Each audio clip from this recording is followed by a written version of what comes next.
Kapag nakakita ka ng isang napakataas na skyscraper, di ba sigurado ako ang una mong mapapansin ay yung kintab ng salamin Oo, o kaya yung mismong disenyo sa tuktok. mismo o kaya yung view mula sa penthouse. Ganon naman talaga tayong mga tao eh. Laging nakatuon ang pansin natin sa kung ano yung maganda, matayog, tapos yung madaling makita. Madali kasing humanga sa resulta. Bihira naman yung taong titingala sa isang napakalaking gusali. Tapos sasabihing, wow, ang galing siguro ng pagkakalagay ng mga bakal at semento sa ilalim ng lupang iyan. Eksakto. Pero ang nagpapanatili sa gusaling iyan na nakatayo, lalo na kapag hinampas na ng malakas na bagyo o niyanig ng lindol, ay yung malalim at nakatagong pundasyon. Yung mga rebar na nakabaon sa putik, Tama, yung mga simento na hindi kailanmang nasisinaga ng araw at hindi napapalakpakan ng sinuman. Kasi kapag minadali mo ang pundasyong iyon, gaano man kagarbo ang disenyo mo sa taas, guguho at guguho ang buong estruktura. wala talaga, babagsak siya. Babagsak talaga. At yan ang dahilan kung bakit tayo nandito ngayon. Sa malalimang pagtalakay natin ngayon sa dokumentong pinamagatang 010 Prayer and Financial Support Networks.pdf, titignan natin yung nakatagong pundasyon ng mga dakilang misyon, mga proyekto at mga apostolikong gawain. Na madalas nating binabaliwala. O nga eh. Kaya para sa iyo na nakikinig sa amin ngayon, ikaw man ay kasalukuyang nagpapatakbo ng isang inisyatibo, sumusuporta sa isang kawanggawa o sadyang nagtataka lang kung bakit may mga leader na bigla na lang nagbo-burnout sa gitna ng tagumpay nila, ang usapang ito ay para sa iyo. Napapanahon talaga ito. Ang misyon natin ngayon ay intindihin kung bakit maraming tapat na kilusan ang bumabagsak sa tinatawag na long middle at kung paano nakasalalay ang pagtitiis nila sa isang hindi nakikitang arkitektura. Yung arkitektura ng panalangin at pananalapi. Ayon. Okay, himayin natin ito. May isang malaking mito o maling akala tayong kailangang gibain bago ang lahat. Yung paniniwalang ang misyon ay isang solong pagtatanghal. Parang solo performance ba? Ang kulturang ginagisnan kasi natin, uhaw sa konsepto ng solong bayani. Mahilig tayo sa kwento ng isang individual na may pambihirang karisma, na sumugod sa laban ng mag-isa, tapos nanalo. Parang sa mga pelikula. Parang sa pelikula, tama. Pero ipinapakita ng source material natin na ito yung pinakamabilis na paraan para patayin ng isang misyon. Yung paniniwala na ang isang tunay na calling o tawag ay otomatikong magsusustain sa sarili nito nang walang tulong ng iba. Bitag yun. Kasi sa simula, madali. Nandun yung tinatawag nating honeymoon phase. Oo, maraming energy. May apoy ng inspirasyon, may panimulang sigla. Lahat ng tao pumapalakpak sa ideya mo. Pero ang totoong panganib, at ito ang paborito kong termino mula sa binabasa natin, ay kapag pumapasok na sa long middle. Yung mahabang gitna. Oo, yung mahabang gitna. Ito yung phase na ubos na yung initial adrenaline mo, wala nang pumapalakpak, ang kaharap mo na lang ay mga tambak na invoices, mga bayarin, matinding pagod, mga taong hindi nagkakasundo sa team, tapos may kalungkutan pa. At kapag wala kang malalim na pundasyon ng suporta sa panahong ito, doon na nagsisimula yung pagguho ng sinasabi mong skyscraper kanina. Doon na pumapasok yung burnout. Pinakamalakas at pinaka-independenteng misyonero sa kasaysayan, hindi siya kailanman nagtrabaho ng mag-isa. O may mga kasama siya palagi. Palagi!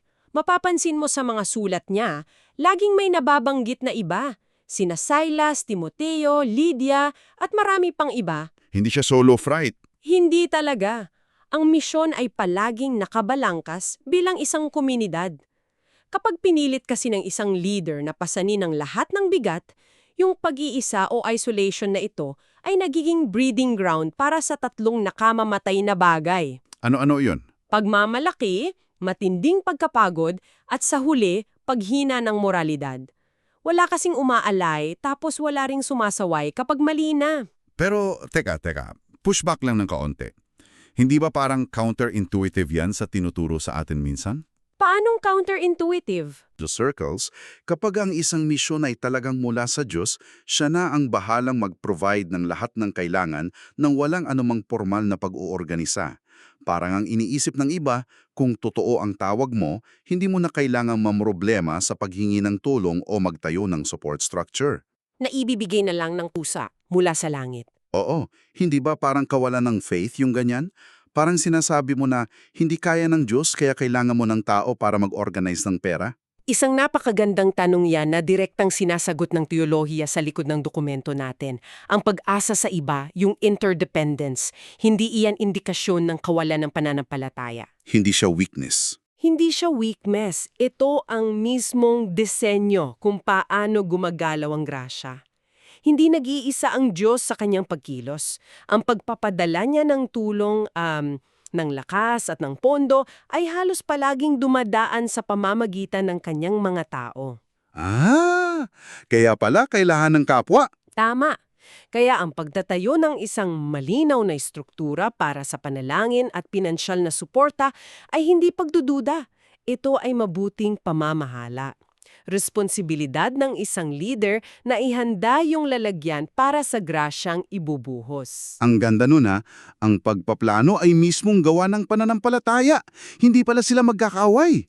Ngayon, kung hindi pala natin ito kakayanin ng mag-isa, kailangan nating pag-usapan yung pinakamahirap at madalas ay pinaka-awkward na topic. Yung pera. Yung pera talaga. Dahil madalas, sa kultura natin, inihiwalay natin ang espiritual na ministeryo sa praktikal na suporta. Parang madumi yung usapang pera kapag nasa ministeryo ka. Mismo, parang feeling natin ang pera ay marumi, makamundo, tapos ang panalangin ay malinis at banal. Dito pumapasok yung isang napakalaking pagbabago ng pananaw mula sa source material natin. Kasi isipin mo ang modernong pagbibigay ngayon ay parang isang subscription service sa Netflix o kaya Spotify. Paanong subscription service? Nagbabayad tayo, tapos in exchange, may inaasahan tayong content o agarang resulta. Kapag nag-donate tayo sa isang kawanggawa at hindi natin nakita agad yung pictures ng pinakain ng mga bata o hindi natin nagustuhan yung pamamalakad, kinakancel natin yung subscription natin. Transactional. Transactional lang tawag sa ganyang relasyon. Nagbibigay ka kasi may gusto kang makuha pabalik. Pero binabasag ito ng dokumento natin gamit ang isang napakalalim na konsepto mula sa Filipos 4:15-19. Ano yung konsepto doon? Ginamit doon ng salitang Griego na koinonia, ang ibig sabihin nito ay ibinahaging pakikilahok o shared participation. Shared participation. Oo, sa koinonia, ang pagbibigay ng suporta ay hindi isang transaksyon, kundi isang tipan o covenant. Ibig sabihin, hindi ka lang isang donor na nag-aabot ng tseke tapos umalis na.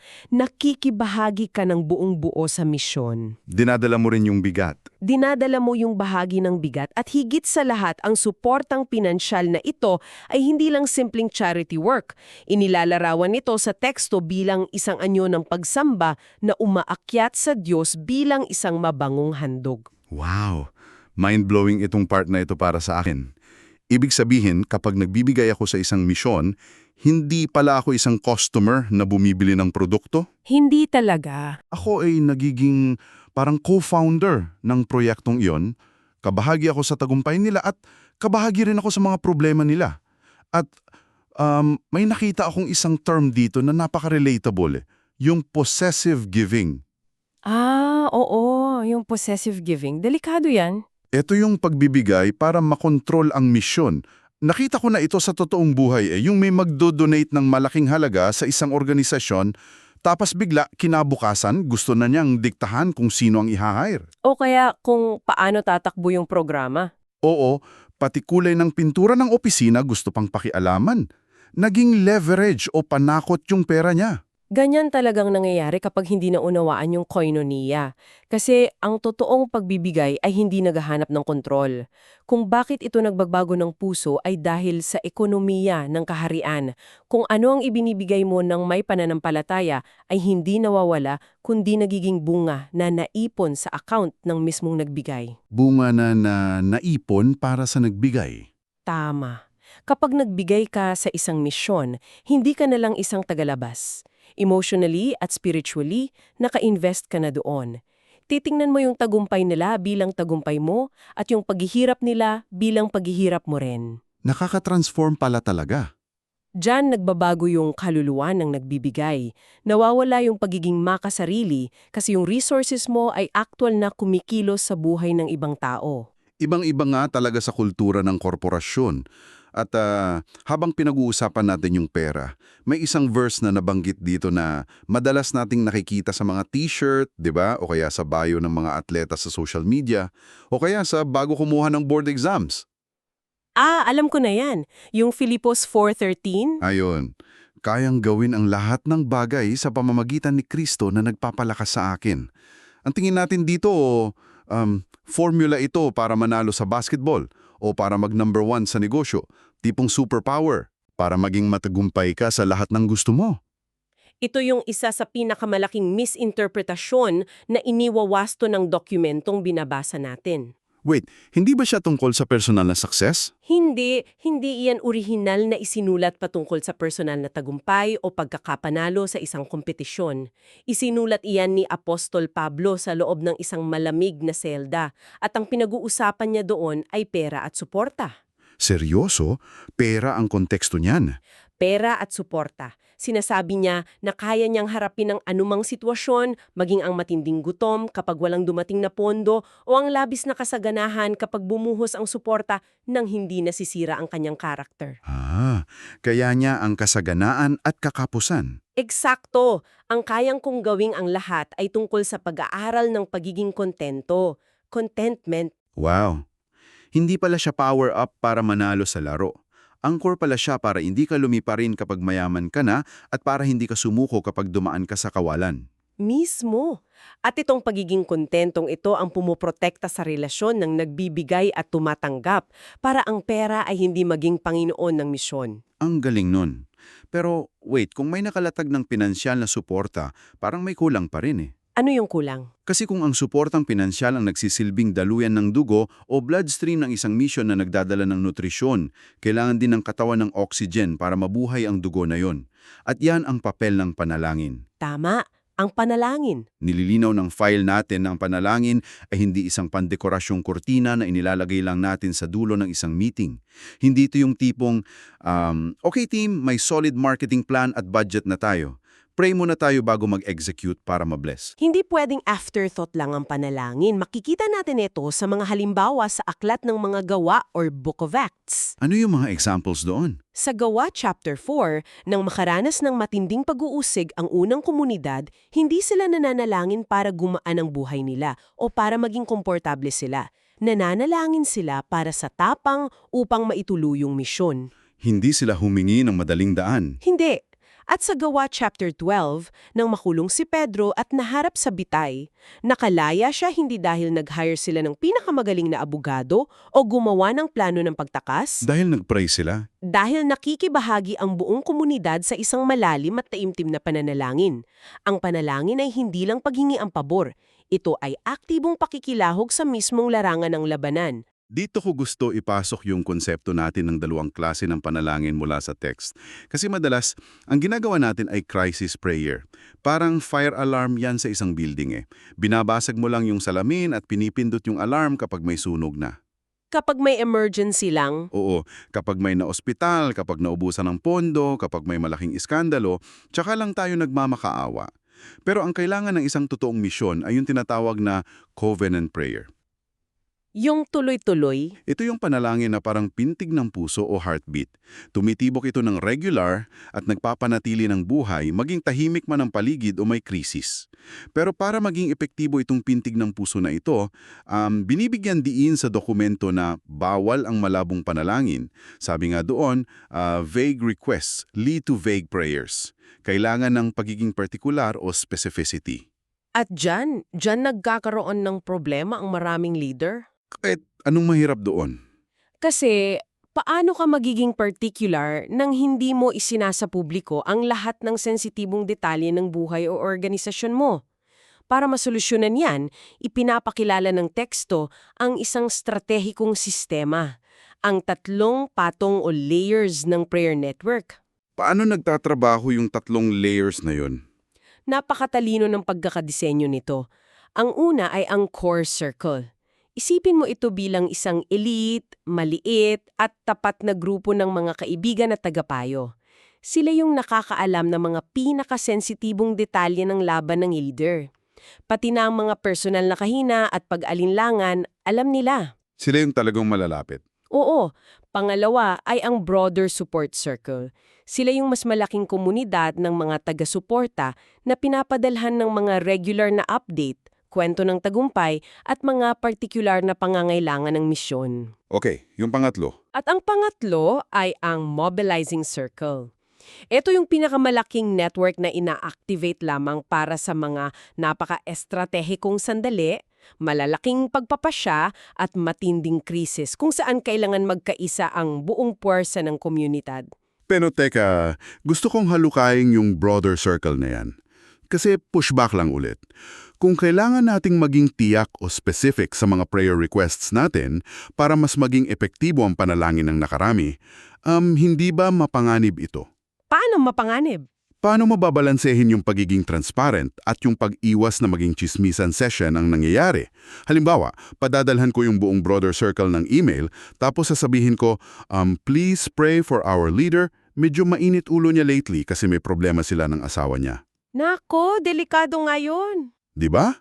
Imbes na manalangin sila, baka pag-usapan lang nila yung chika. Paano pinoprotektahan ng isang leader sa ganitong setup? Diyan pumapasok yung napakalaking papel ng core circle kanina. Sila ang nagsisilbing salaan o filter. Ipinapaliwanag din sa konsepto na hindi mo kailangang ibunyag ang lahat ng napakasensitibong detalye ng personal na buhay ng leader sa publiko. Hindi siya pwedeng maging reality TV show? Mismo, hindi ito reality TV show.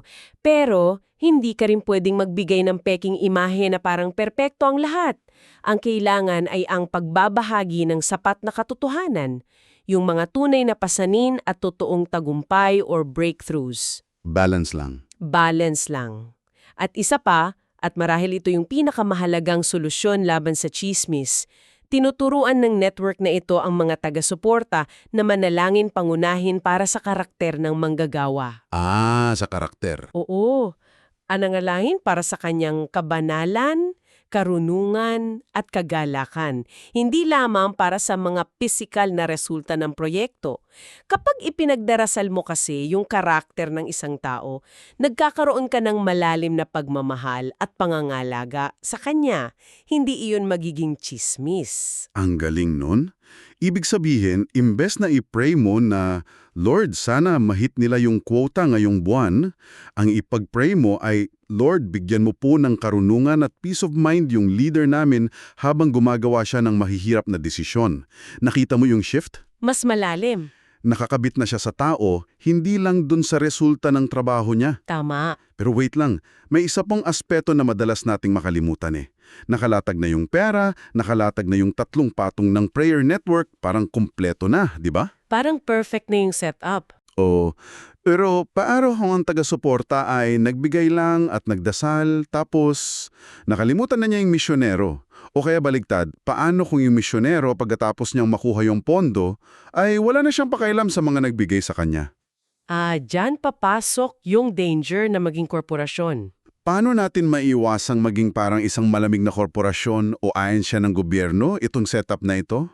Diyan, nagtatapos ang dokumento natin sa isang pinakamalalim na punto, ang tinatawag na hugis ng Trinidad at ang reciprocity. Ang malalim na istrukturang ito ng suporta, wala itong kwenta kung hindi ito nakaugat sa tunay na relasyon at pagkakaibigan. Ang pakikipagtulungan ay hindi maaaring maging utilitarian o parang gamitan lang para ma-achieve ang isang goal. Pag-usapan natin yung reciprocity na yan.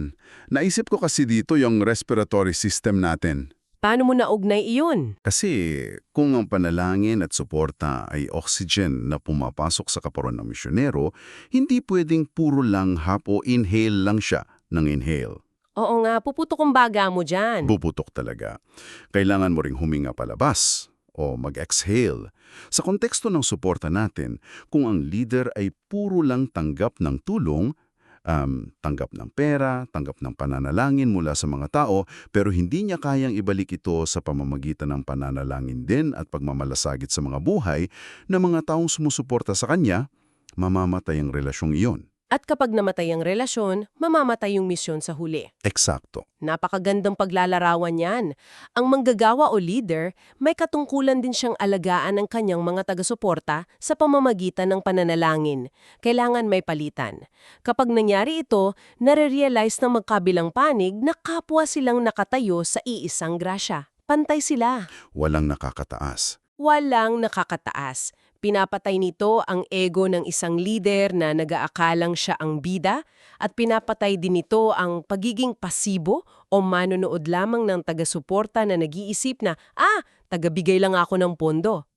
At doon pumapasok yung Trinitarian shape, tama ba? Kasi isipin mo sa modernong workplace o organisasyon, ang daming politika. Laging may nag-aagawan ng credit, kung sino yung nasa harap siya yung sikat.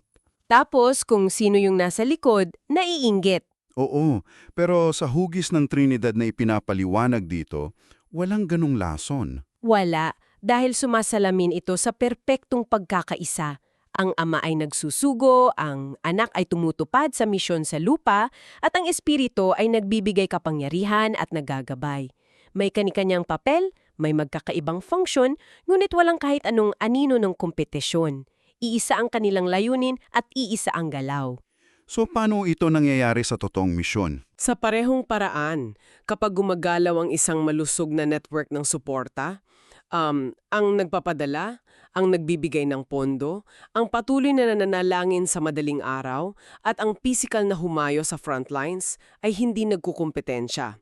Lahat sila ay pantay-pantay na kailangan. Bawat gawain, gaano mang kaliit tingnan ng mundo, ay may katumbas na bigat sa kawalang hanggan. Kahit yung mga tagong supporters. Oo. Yung pamilyang nagtatabi ng maliit na halaga mula sa sahod nila buwan-buwan para ipadala sa misyon, o yung isang lola na hindi na makalabas ng bahay pero walang palyang idinadalangin ang pangalan ng leader araw-araw, ang papel nila ay kasing halaga ng taong nakatayo sa entablado na may hawak na mikropono. Walang malaking tao at walang maliit na tao sa ekolohiyang ito. Ang ego natin tungkol sa paggawa ng malalaking bagay. Kung ibubuod natin para sa iyo na nakikinig, ang anumang dakilang misyon, proyekto o apostolikong gawain ay hindi idinisenyo para sa isang solong bayani. Ang Lone Ranger mentality ay isang ilusyon na haantong lang sa pagkasira sa long middle. Ilusyon talaga yon. Ang mga misyon ay sinusuportahan ng isang napakayamang ekolohiya ng pakikipagtulungan.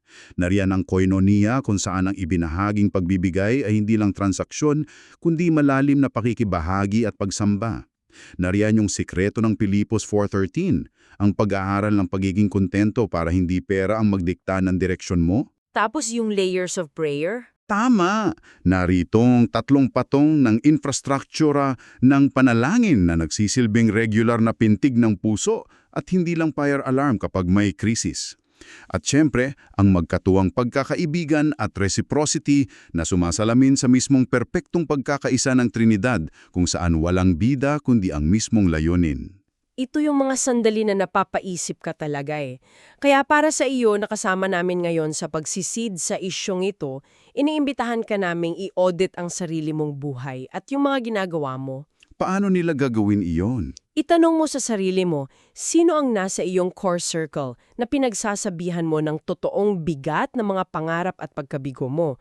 At sa kabilang banda, kaninong misyon, proyekto o pasanin ang aktwal mong dinadala bilang isang tapat na taga-suporta at panalangin?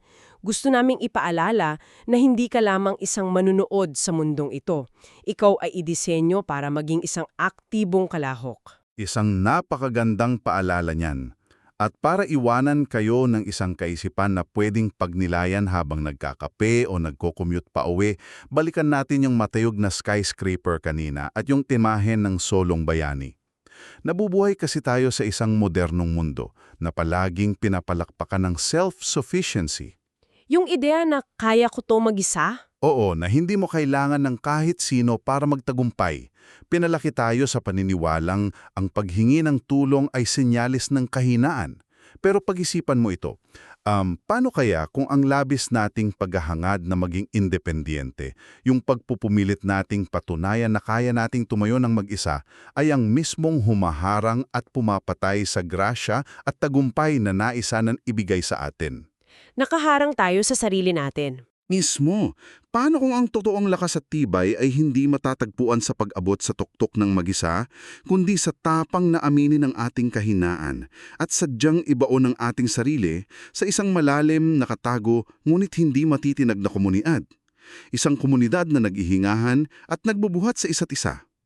Maraming salamat sa pagsama sa amin sa malalimang pagtatalakay na ito. Mabuhay kayo at patuloy na bumuo ng matitibay na pundasyon.